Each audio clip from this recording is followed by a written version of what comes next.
여러분, 올해 우리에게 주신 표어가 무엇입니까?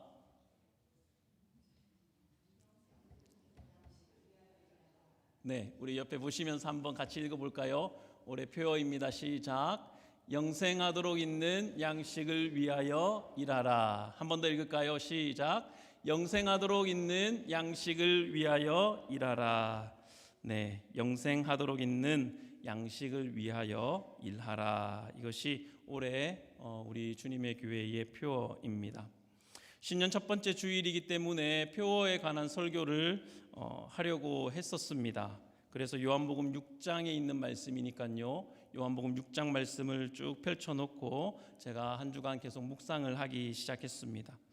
요한복음 6장에 있는 내용들은 오병이어의 기적을 일으키신 예수님, 그리고 떡을 먹고 배부른 무리들이 예수님을 붙잡아서 억지로 왕으로 세우려고 했던 그 일이 기록되어져 있죠.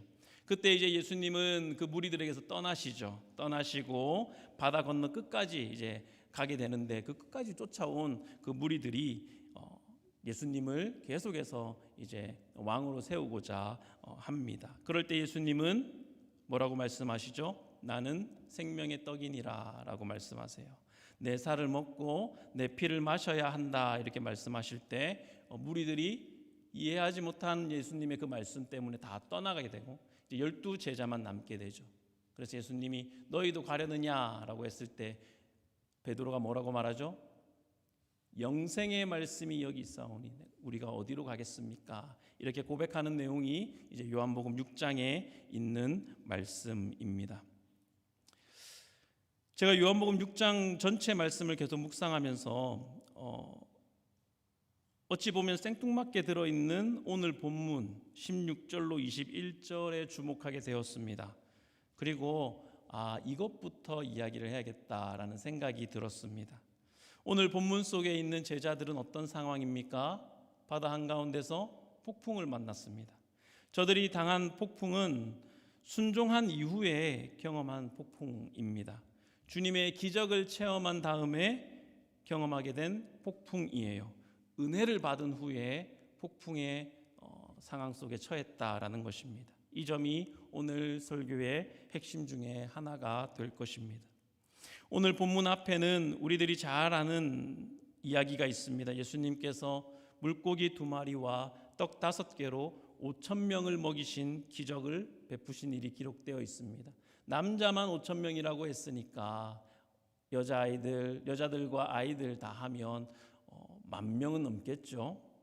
그 기적을 베푸신 일이 기록되어 있습니다. 아무것도 없는 들판에서 예수님은 물고기 2마리와 떡 5개를 가지고 계속해서 물고기를 만들어내고 계속해서 떡을 만들어내시면서 이 도대체 어떻게 만들었는지 모르겠어요. 만들어내시면서 그 많은 무리들을 다 먹이셨습니다. 제자들은 그 떡과 물고기들을 5,000명이 배불리 먹을 때까지 자기들의 손으로 계속해서 퍼나르는 일을 했습니다. 한참 했겠죠. 여러분, 그럴 때 여러분이 예수님 곁에서 마구마구 생겨나는 물고기와 떡을 보면서 그 떡과 물고기를 막 퍼나르는 제자였다고 생각한다면 여러분 어떨 것 같습니까? 놀랍고 흥분되겠죠.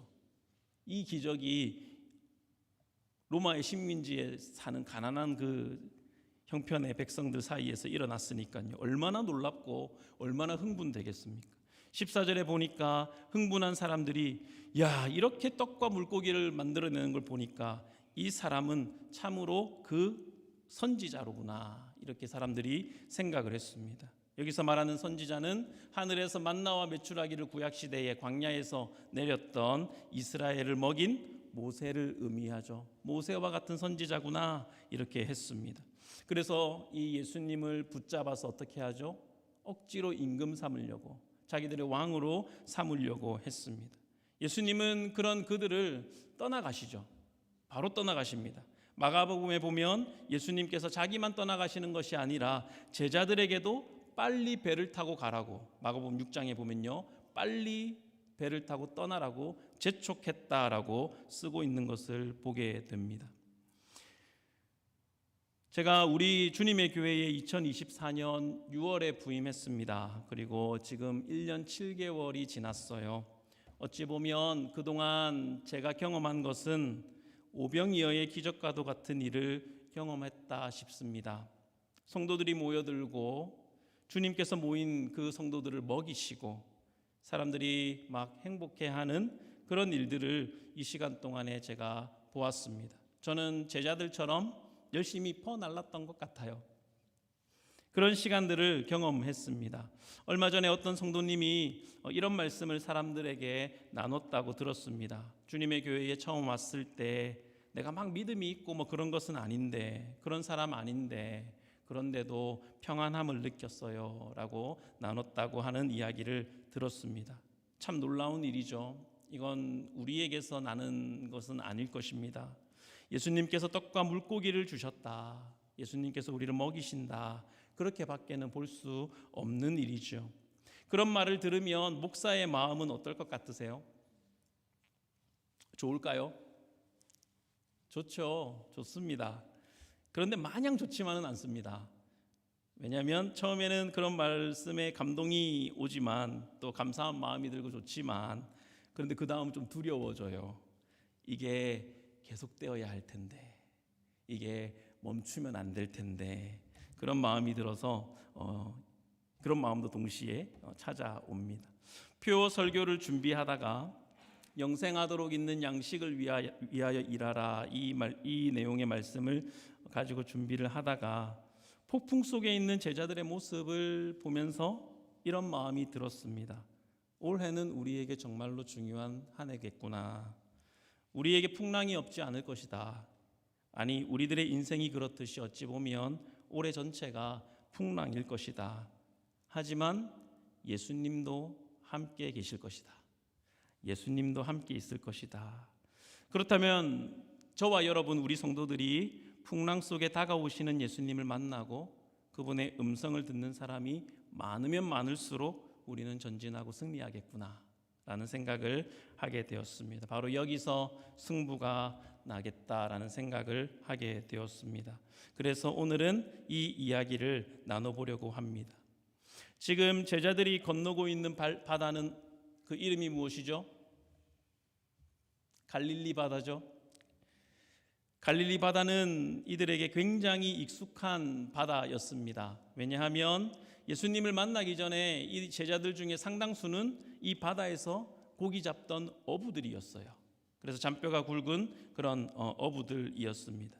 그런데 17절의 말씀에 보면은 이렇게 저들의 상황을 묘사하고 있습니다.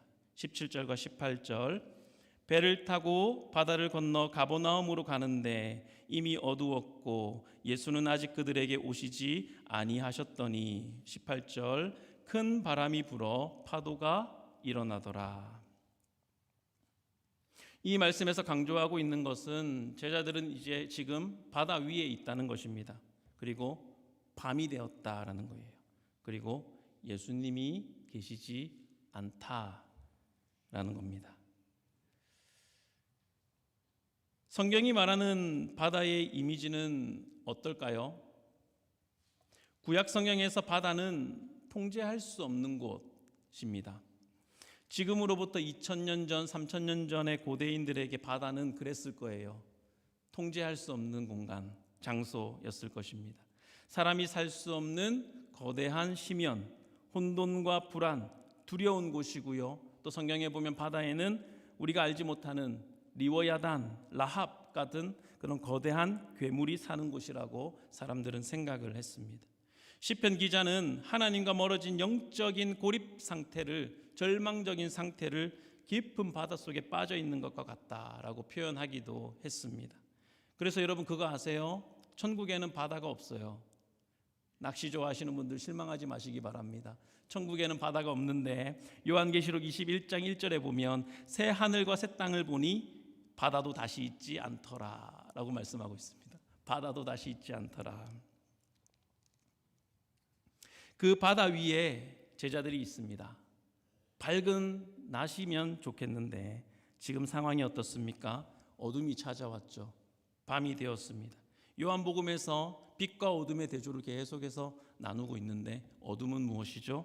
하나님이 없는 영적인 상태를 뜻할 때 요한복음은 어둠이라는 단어를 씁니다. 그리고 그들에게는 누가 계시지 않죠? 지금 예수님이 계시지 않아요. 그런 그들에게 더 큰 문제가 일어납니다. 18절, 큰 바람이 불어 파도가 일어나더라. 오늘 본문에 보면 제자들이 노를 저어서 얼마쯤 갔다고 했습니까? 10여리는 4km 맞죠? 같은 이야기를 쓰고 있는 마가복음 6장에는 힘겹게 노를 젓고 있었다라고 쓰고 있습니다. 앞으로 나아가지 않고 있는 거예요. 마태복음 14장에도 동일한 내용이 기록되어져 있는데 거기서 보면 물결로 말미암아 고난을 당했다라고 쓰고 있습니다. 조금 전까지만 해도 그들은 내 손으로 5,000명을 먹였던 기적을 경험한 제자들이었어요. 그런데 지금 이 폭풍이 몰아치는 이 바다 가운데서 제자들은 자신의 무력함, 한계를 여실히 느끼고 있는 것입니다. 여러분 2002년 월드컵 이탈리아전 기억하십니까? 기억 못하면 한국인이 아니지. 전반에 한 골 먹고 후반 88분에 설기현이 동점골을 넣었습니다. 그리고 연장전 117분에 안정환이 헤딩골을 넣었죠. 그래서 이겼습니다. 대한민국 축구 역사상 전설적인 경기인데요. 그때 제가 군대 제대하고 2학년 복학했던 때라서 온 대학이 난리가 났습니다. 온 대학이 난리가 났던 밤을 제가 기억하는데요. 여러분도 난리가 났을 거라고 생각합니다. 이건 아마 죽을 때까지 잊혀지지 않을 일이 아닐까 생각을 합니다. 내가 넣지도 않은 골을 보고 난리가 난 거예요. 밤새도록 축구 이야기하고 그 다음 날에도 만나는 사람마다 축구 이야기하고 그랬습니다. 그런데 만약 내가 넣지도 않은 골을 보고 그랬다면, 만약에 그 자리에서 이탈리아와 경기를 하는데 내가 그 골을 넣었다고 생각해 보십시오. 내가 동점골을 넣고 내 옆에 내 아내가 역전골을 넣었다. 설기현과 안정환이 여러분이다라고 생각하면 이건 정말 대박 사건이죠. 그렇지 않습니까? 제자들이 딱 그런 상황이에요. 제자들이 딱 그렇습니다. 배를 타고 가면서 그들은 무슨 이야기를 했을까요? 서로 야 봤냐? 물고기가 계속 나와. 떡이 계속 나왔다고. 내 손으로 계속해서 이걸 날랐어. 배를 타고 가면서 전부 다 그 얘기만 계속했을 것입니다. 물고기 2마리와 떡 5개로 10,000명이 넘는 사람들을 먹였다 라는 이야기를 계속하면서 흥분하면서 들떠 있었을 것입니다. 그런데 그랬던 그들에게 폭풍이 몰아닥친 거예요. 폭풍을 만났을 때 그 폭풍은 순식간에 그들의 정체를 발가벗겨 버리죠. 그들의 무력감을 들춰내버린 겁니다. 그들의 한계를 여실히 드러내 보여준 것이죠. 저는 물을 무서워합니다. 수영장에서 노는 것 말고는 애들이랑 물에서 놀려고 하지 않습니다. 놀 마음이 별로 없어요. 제가 수영을 못하지는 않지만 잘하지도 못하기 때문에 내가 무력한 장소에서, 내가 통제할 수 없는 곳에서 아이들을 두고 싶은 마음이 전혀 없어요. 너무 싫습니다. 그런데 우리가 사는 인생이 그런 것 같죠. 인생을 바다라고 하지 않습니까? 그래서 많은 사람들이 인생을 항해의 내가 통제할 수 없는 영역인 것을 인정할 수밖에 없는 것이 우리의 인생인 것 같아요. 인생은 바다와 같고 우리는 그 인생이라는 바다를 항해하는 항해자입니다. 그런데 인생이란 바다가 잔잔합니까? 결코 잔잔하지 않죠. 나의 무력함을 느낄 때가 어디 한두 번입니까? 늘 느끼지 않습니까? 그런데 오늘 이 본문을 보실 때 궁금한 것이 하나 있어요. 예수님이 일부러 그랬을까? 아니면 제자들이 당한 이 풍랑이 어쩌다가 일어난 걸까? 여러분 어떨 거라고 생각합니까? 마가복음 6장을 보시면 48절에 이렇게 말해요. 바람이 거스름으로 제자들이 힘겹게 노 젓는 것을 예수님이 보고 계셨다라고 기록하고 있습니다. 예수님은 알고 계신 거예요. 예수님은 인생의 풍랑이 오는 것, 바다의 폭풍이 부는 것 미리 다 알고 계셨습니다. 어찌 보면 예수님은 제자들을 거기에 두기로 작정하셨을 수도 있습니다. 왜 예수님은 제자들을 폭풍 속으로 몰고 가셨을까요? 왜 예수님은 때때로 우리의 인생을 폭풍으로 인도하실까요?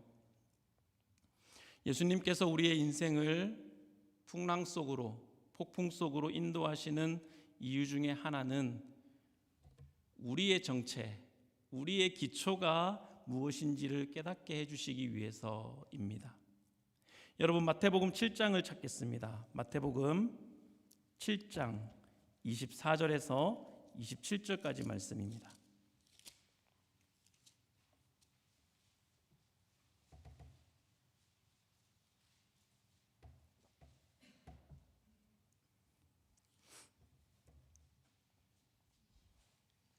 마태복음 7장 24절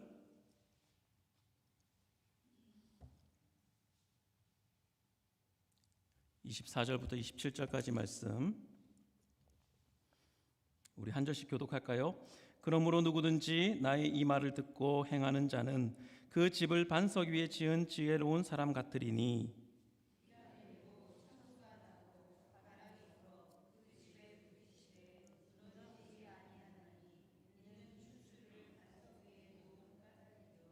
나의 이 말을 듣고 행하지 아니하는 자는 그 집을 모래 위에 지은 어리석은 사람 같으리니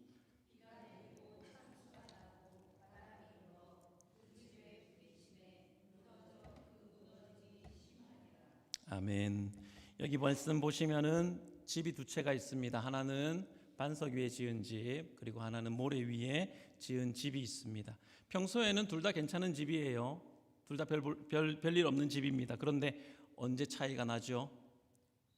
폭풍이 몰아치면 거기서 차이가 납니다. 반석 위에 지은 집은 끄떡없지요. 하지만 모래 위에 지은 집은 무너져 버린다라고 말씀하고 있습니다.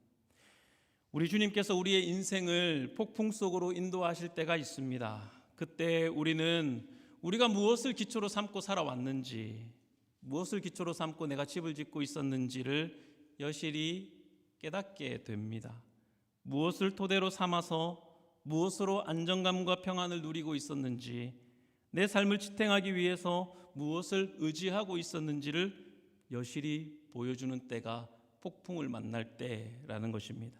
제자들은 그 바다에서 잔뼈가 굵은 노련한 뱃사람들이었습니다. 문제를 해결하려고 열심히 배를 저었어요. 노를 저었어요. 하지만 폭풍을 감당할 수 없었습니다. 폭풍 앞에 그들은 무력했습니다.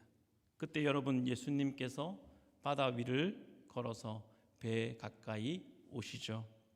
제자들이 있는 힘을 다해 애쓰고 있는 그 작은 배 쪽으로 파도가 치는 바다 위를 예수님은 평온하게 걸어오고 계셨다라는 것입니다. 그리고 제자들은 예수님을 발견하고 두려움을 느꼈어요. 여러분, 이 어려운 때에 예수님 나타나셨는데 왜 제자들이 두려움을 느꼈을까요?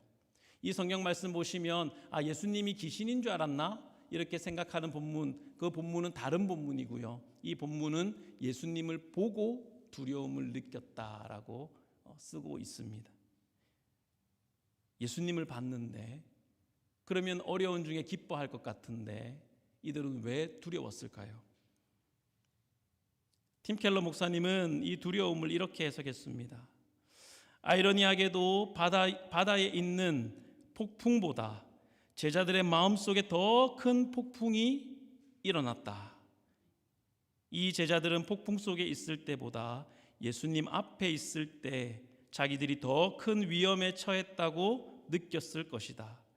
왜냐하면 자랑하고 교만하고 내 능력으로 다 해놓은 것처럼 생각하며 들떠 있었던 그들의 흥분된 마음속에 하나님이신 그분께서 나타나셨을 때 구약에 있는 하나님의 현현에 대해서 사람들이 엎드렸던 것처럼, 두려워 떨었던 것처럼 그 마음의 두려움이라고 표현하는 것입니다. 제자들의 두려움은 마치 나의 마음 곳곳을 다 아는 분 앞에 설 때 느껴지는 공포요 두려움이다라고 해석을 합니다. 나를 심판하실 수 있는 분이 내 속의 모든 것을 다 들여다보았을 때에 느끼는 두려움. 지금 제자들은 예수님을 딱 대면했을 때 그 두려움에 직면한 것입니다. 영적인 교만, 의기양양함, 내가 그 일을 이루었다는 그런 어떤 생각들, 그런 마음들, 한껏 그들의 마음이 높아져 있었거든요. 마치 자기에게서 능력이 나간 것 마냥 영적으로 크게 고양되어 있었습니다. 예수님께서 제자들을 왜 재촉하셔서 배를 태워서 보내셨겠습니까? 예수님을 붙잡아 억지로 왕을 세우려 했던 무리들과 동화된 마음을 갖고 있었기 때문에 아닐까요? 그 마음을 갖고 있었기 때문 아닐까요? 그래서 예수님은 마가복음에서 그들을 재촉하사 빨리 배 타고 가라고 떠밀었던 것이죠. 제자들의 생각은 예수님을 억지로 왕으로 세우려고 했던 무리들과 크게 다르지 않았습니다. 나는 예수님이 왕입니다 라는 이 고백은 굉장히 신앙적으로 느껴질 수 있을지 모르지만 이 마음이라면 결코 신앙적이지 않습니다. 교만한 마음이고 예수님을 이용하겠다는 거죠. 왕으로 삼아서 내 필요와 내 것을 채우겠다는 욕심이죠. 그 마음이 제자들에게 있었던 것입니다. 그러다가 그들은 폭풍을 만나서 허덕이게 되었습니다. 그리고 그 위를 아무렇지 않게 다가오시는 예수님을 보았을 때 그들은 폭풍보다 더 큰 두려움을 느끼게 된 것입니다. 하나님께서 우리를 사랑하셔서 2026년을 시작하는 우리 교회의 마음을 낮추시고 계신다라는 것을 생각하게 됩니다. 폭풍 속에서 우리가 얼마나 작은 존재인지, 그리고 주님을 사랑한다고 하면서 또 교회를 세운다고 하면서 우리가 주님을 이용하려고만 하는 것은 아닌지, 자기 마음속의 탐심과 인정에 대한 욕구를 채우고자 하는 마음을 경고하고 계십니다. 제가 지금 경험하고 있는 경험이에요. 저를 얘기하는 겁니다. 너무 교만하다. 언제나 누가 옳기만 한 것도 아니고 그러기만 한 것도 아니고 교회는 하나님이 지키시고 말이 많을수록 자기 어리석음만 더해가는구나. 연말과 연초를 지나면서 이 사실을 경험하는 것 같습니다. 깨닫는 것 같습니다. 목회를 계속하면 할수록 겸손할 것밖에 없다는, 겸손해지겠구나 이런 생각도 하게 됩니다. 20절 말씀 보겠습니다. 이르시되 내니 두려워하지 말라.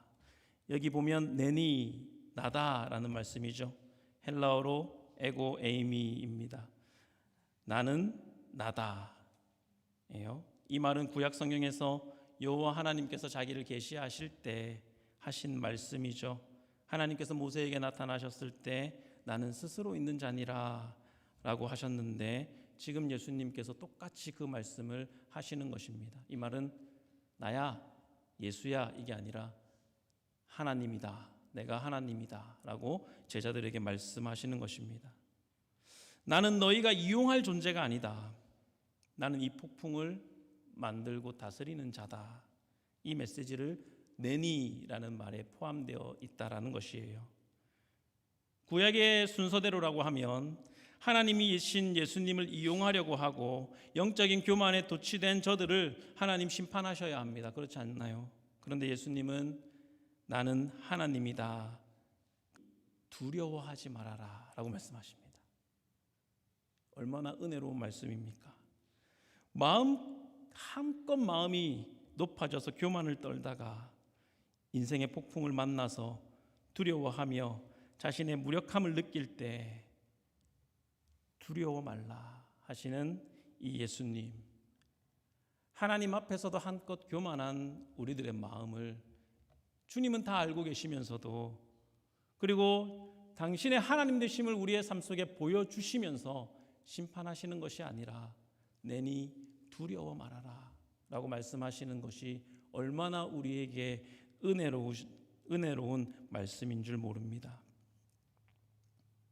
예수님은 이 모든 것을 덮어주시는 하나님이세요. 나의 건방진 우쭐함과 영적인 교만과, 그리고 또 언제 그랬냐는 듯이 작은 폭풍에도 위축되는 우리들의 비겁함과 부족함과 연약함에 대해서 책망하지 않으시고 비웃지도 않으시고 예수님은 다 끌어안으시는 우리 주님이십니다. 어디서 끌어안으셨나요? 십자가에서 끌어안으셨습니다. 예수님은 자신을 요나보다 큰 이다 라고 소개하신 적이 있습니다. 예수님은 요나보다 더 큰 분이신데 우리를 대신해서 심판의 폭풍, 죄에 대한 형벌과 저주의 폭풍 속으로 들어가셨습니다. 하나님의 사랑받는 아들이 하나님의 진노의 폭풍 속으로 들어가셨습니다. 왜 그렇습니까? 저와 여러분을 구하기 위해서죠. 우리들이 겪을 모든 폭풍 속에서도 가라앉지 않도록 하시기 위해서 예수님은 그 폭풍 속으로 가라앉으셨습니다. 제자들에게 분명히 걸어오신 것을 보여주신 예수님이 십자가에서 그 폭풍 속에서 가라앉으셨어요.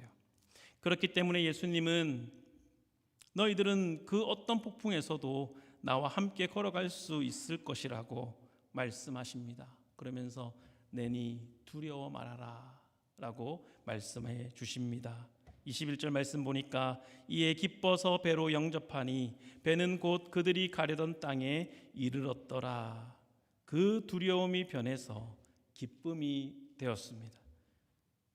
배는 곧 그들이 가려고 했던 목적지에 안전하게 도착했습니다. 여러분, 이 말씀 앞에 오늘 우리들이 고백할 것은 2026년 새해도 이완이호의 선장은 내가 아니라 예수님입니다.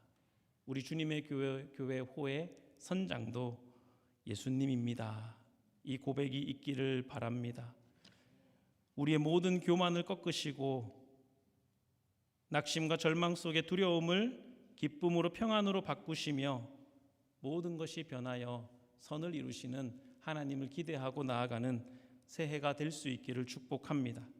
주님께서 인도하시고 우리들이 바라는 그 땅으로 평안히 인도하실 그 주님을 믿고 나아가는 주의 자녀들 되시기를 주님의 이름으로 축원합니다.